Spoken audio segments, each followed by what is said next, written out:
Há um outro dever que é imposto aos muçulmanos, que é a jihad ou a guerra santa.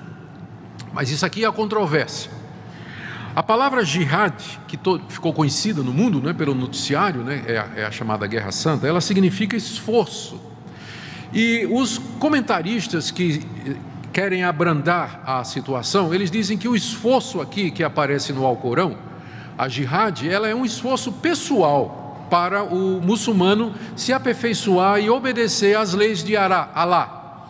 Mas a outra versão diz que o esforço aqui é o esforço externo e militar para levar o islamismo a todas as partes do mundo. Essa é a raiz do termo jihad, é isso que ele significa. O Alcorão promete uma recompensa maior aos combatentes que dão sua vida na jihad para implantar o islamismo no mundo. Eu vou ler aqui o que diz o Alcorão na Surata 4, verso 95. Os fiéis que sem razão fundada permanecem em suas casas, jamais se equiparam àqueles que sacrificam seus bens e suas vidas pela causa de Alá.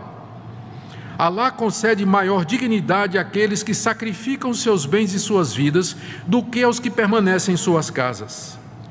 Embora Deus prometa a todos os fiéis o bem, sempre confere aos combatentes uma recompensa superior à dos que permanecem em suas casas. Ou seja, há um estímulo, há um incentivo ao esforço jihad no combate, e esse estímulo é em forma de uma recompensa superior.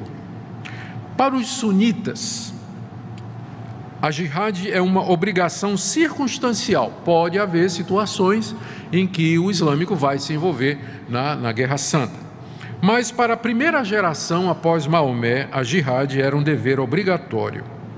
Em teoria, parece que a jihad permanece como um dever de todo muçulmano, que é levado a cabo não por toda a sociedade islâmica, mas por um grupo. Se um grupo está fazendo jihad, então ele acha que aquele grupo representa ele. Então aquele dever está cumprido.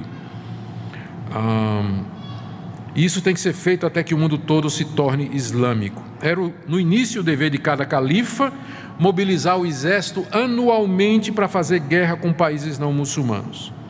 Como eu já disse, muitos muçulmanos modernos, a maioria, procura dar uma interpretação diferente aos textos do Alcorão que parecem sancionar a jihad contra os infiéis e a morte deles.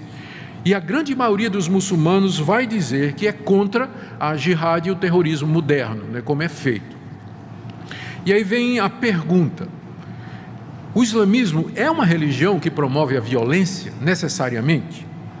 Como eu disse, a grande maioria dos muçulmanos não é terrorista, de forma nenhuma.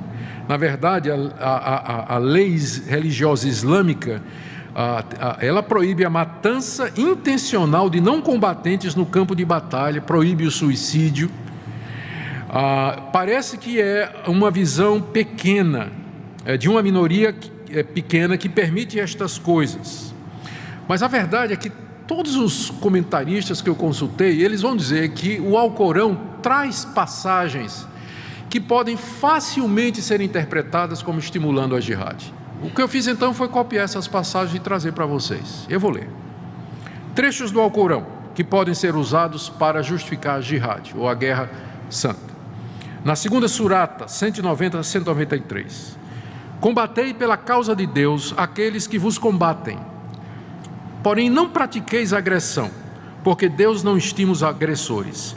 Matai-os onde quer que se encontrem, e expulsai-os de onde vos expulsaram.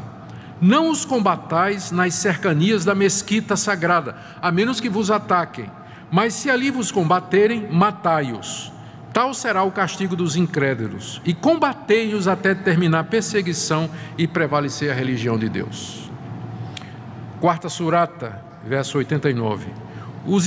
Anseiam os hipócritas que renegueis como renegaram eles, para que sejais todos iguais.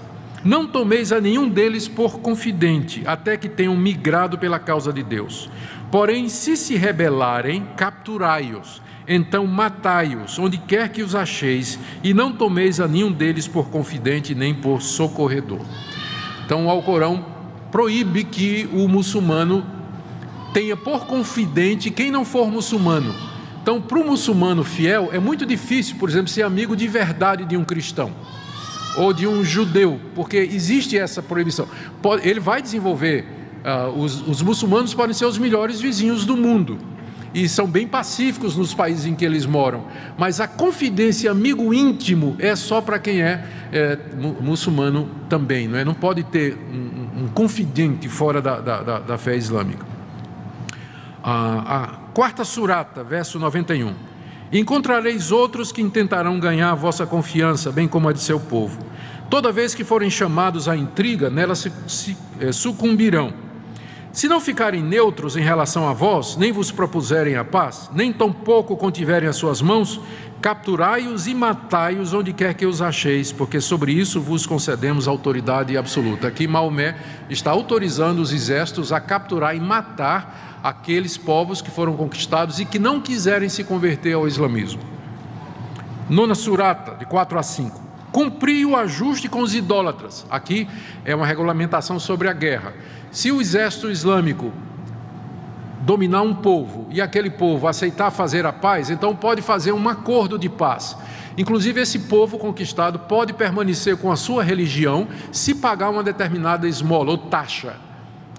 Então isso explica como em países e culturas islâmicas há cristãos e há outras minorias, mas há o pagamento dessa taxa, para poder permanecer com sua religião sem se converter ao islamismo. Aí ele diz: cumpri o ajuste com os idólatras, esse tipo de acordo, com quem tenhais um tratado, e que não vos tenham atraiçoado e não tenham secundado ninguém contra vós. Cumpri o tratado até a sua expiração.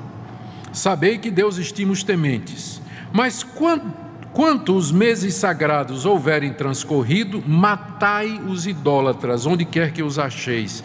Capturai-os, acossai-os e espreitai-os. Porém, caso se arrependam, ou seja, se eles resolvem renunciar à sua religião e receber o islamismo, observem a oração e paguem o zakat, que é aquele tributo, que eu mencionei, e abri-lhes o caminho.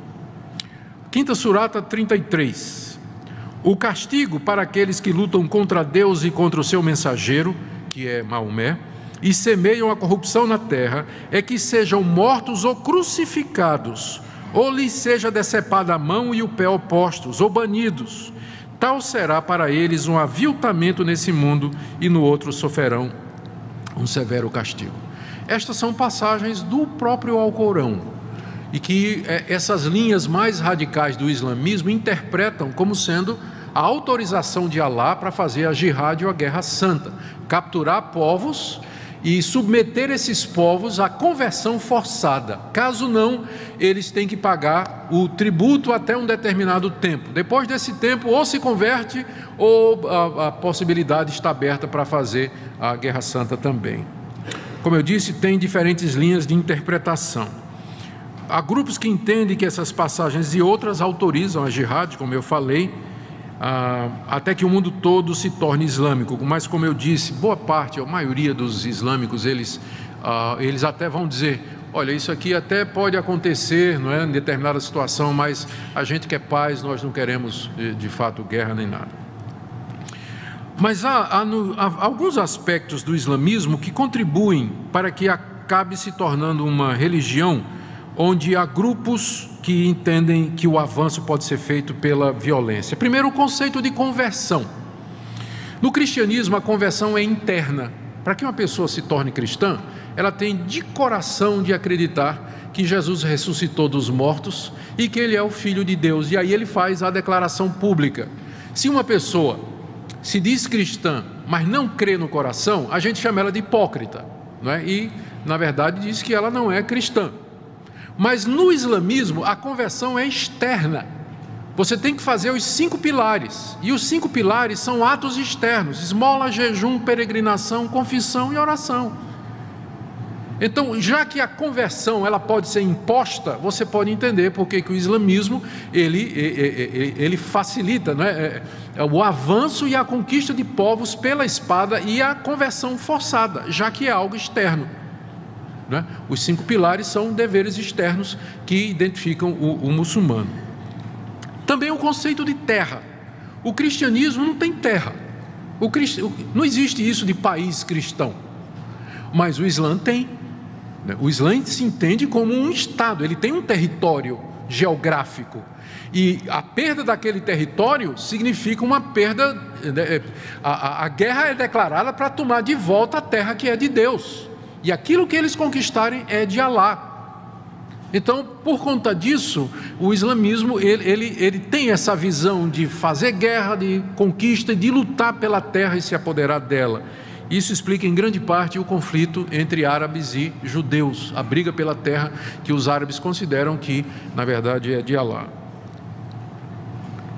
Não devemos, porém, esquecer que a origem da violência, na verdade, é o coração humano. De onde procedem as contendas e guerras que há entre vós, senão das paixões e desejos que estão militando no vosso coração? Então, nós não podemos dizer que só tem violência lá, porque onde houver pecadores como eu e como vocês, haverá violência. O que existe são religiões que acabam abrindo a porta e estimulando essa violência que já existe no coração humano, independente do credo que ele professa.